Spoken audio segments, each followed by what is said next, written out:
is Tara Meyer-Robson, and today I'm going to be talking about 4 amazing things that empaths can do that non-empaths cannot do. I was going to call this video for weird things that empaths can do, but I think most of us as empaths have some pretty deep emotional scars about being called weird or strange, or that we don't fit in the world. And you know, the truth is we don't fit in, but we're not actually weird just because we're not the average, okay? So I didn't want to call it that and sort of start us down that path. The truth is that according to psychologists and therapists, only about 5% of the world's population is truly empathic, like on the highest possible empath scale where you're actually feeling other people's emotions and so forth. And about 20% of the population is in that sort of empath range where they're on the empathic sort of scale. Now that means that if you were a really strong empath, you might have been the only empath in your school class, because you might have been 1 out of 30. So indeed, you did feel weird.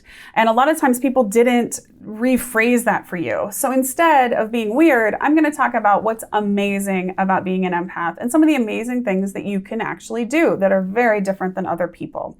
So the first amazing thing that empaths can do is we can actually physically sense other people's pain. Now, the degree to which you sense other people's pain can be sort of a generalized feeling of sort of discontent or malaise in your body when you're around somebody who's dealing with something physically painful for them, or you can be sort of on that higher scale of being a physical empath, which tends to be where sort of I am, where you're going to physically feel in your body what the other person is physically going through. This can be pretty debilitating if you don't know that that's happening, because let's say you're having lunch with somebody and they have a severe headache or migraine, a stomach ache, or let's say they just have severe back pain or knee pain, and suddenly you are feeling these very same pains in your own body and you don't know what the heck is going on, right? That can be really difficult. It also can be difficult if you're just walking out in the world and you sort of soak that kind of stuff in. You don't know what's happening. You think there's something wrong with you. The way to sort of verify that that's actually what you are feeling is if you are around somebody and you start to develop some really weird pain that isn't normal for you. Let's say you start to get a really bad headache, and it's not like because you're stressed or annoyed. You can ask the person, hey, do you have a headache? Do you have a stomach ache? Do you have knee pain? Is your back hurting you? You know, ask and try to verify, because that'll verify for you that that is in fact what you are taking in. If you don't feel comfortable asking, or if you're in a public situation where you're just feeling all this stuff and you don't know what the heck it is and why you're having it, just pay attention. Does it dissipate? Does it go away as soon as you are out of that situation or away from that person? And if so, then you know that it was not your pain and you were actually soaking in someone else's physical pain. The next thing, the next amazing thing that an empath can do is that we can actually walk into a room and without anyone saying a word, we can feel if there's tension or negative emotion in the room. I can remember one of the jobs that I used to have, walking in the front door of the office building and actually I could feel whether our boss was in a good mood or a bad mood without ever seeing any other human being. So the way that I liken that, and if you're an empath, you would probably relate to this. It's like if you walked into a room where there was really intense static electricity, anybody would feel that. For an empath, it's such a visceral experience that you literally walk in and you will feel it.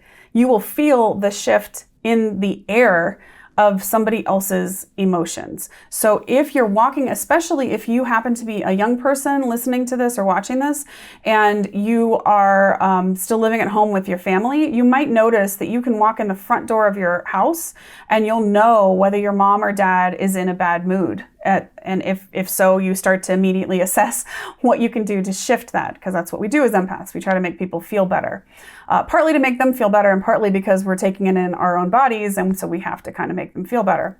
So that is one of the things that you'll notice. So, and if you're even as an adult, you'll notice walking in your own home. A lot of times it's strongest with people that you care about the most.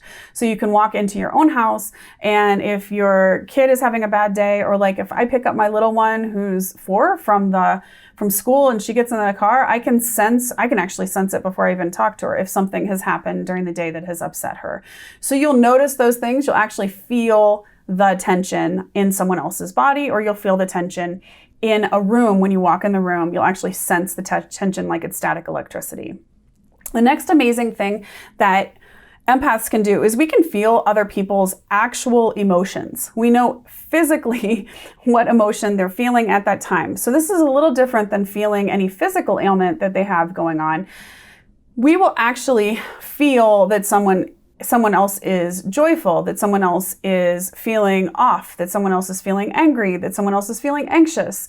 The problem with this can be used in a very good way. And that's what I do to be able to help people, is I can feel what's going on with them, so I can quickly assess what's up and be able to answer it. But the problem with this is that I have seen so many empaths who are unaware that they're empaths, or they just don't know what to do. They don't know how to turn it off. And I have seen them diagnosed with things like bipolar disorder or generalized anxiety disorder, when the truth of the matter is, it's just that they're soaking up other things from other people all day long, and they don't know how to shut it off. So if you're walking around in the world and you're just sort of like an open empath with no way to be able to turn it off, no logical way to do anything about it, and let's say you're stuck on the subway or a plane or just in a work situation, and you are walking past people, and one person's excited and the other person's sad and another person's anxious and another person's fearful and another person's joyful, and you're actually taking all of those emotions up and down and all over the place into your body, of course you're going to seem like you're bipolar, when in fact, when you remove yourself from all of that and you know how to like clear out that situation and also sort of create a barrier for yourself during the day, then you can recenter yourself and not take it on. But nonetheless, it is pretty amazing when you think about it. And I know it's exhausting too, believe me, I know. But it's pretty amazing that as an empath, you can actually feel another person's emotion and feel it inside your body as if it's your own. And the final thing that I'm going to talk about today, there's a lot more amazing things about being an empath, but the final thing I'm going to talk about is that we can also be a tuning fork for the room. What that means is, or for people in our life, I should say. So what that means is that as an empath, if we are very, very joyful and happy, we actually, because of how open we are emotionally, we tend to send that joy or that emotion out at a very strong level, and at a level that it starts to help other people around us vibrate or feel in frequency, in alignment with that sort of sense or frequency or emotion. Now, this is great. It's a wonderful thing that we can do because we genuinely want to help people. We do tend to try to go into a situation with this like joyful, helpful, trying to make people feel better energy. One of the ways that you can tell that you're actually an empath who does this naturally is if you have a lot of people who tend to tell you that they need their fix of you. I have people in my life who will call me up and say, I need my Terra fix. And what that's really saying is, you make me feel better when I talk to you. You send out positive energy and positive vibes, and I need that. So the danger is that you become sort of a power source for other people in your life, that they kind of keep clicking into you to try to pull that energy for themselves. And because we're empaths, oftentimes we don't have healthy boundaries, and we tend to just allow other people to have all the energy until we ourselves are unfortunately very empty and we have no more for ourselves, and then we are exhausted, and then that's not good.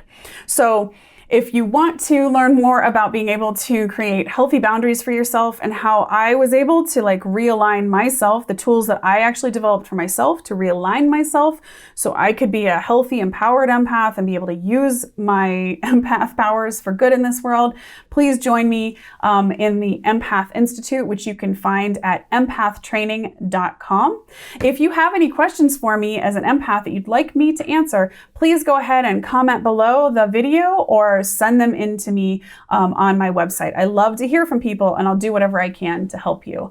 At the end of the day, though, remember that these skills that you have are very, very rare, and actually they are amazing. And when you know how to harness the power of these amazing things that you can do such incredible good for the world. You can realign yourself in a way that truly makes a contribution to the world and that helps the world get into a better place. And I know in my heart, because I'm an empath too, that's all you really want. See you again soon.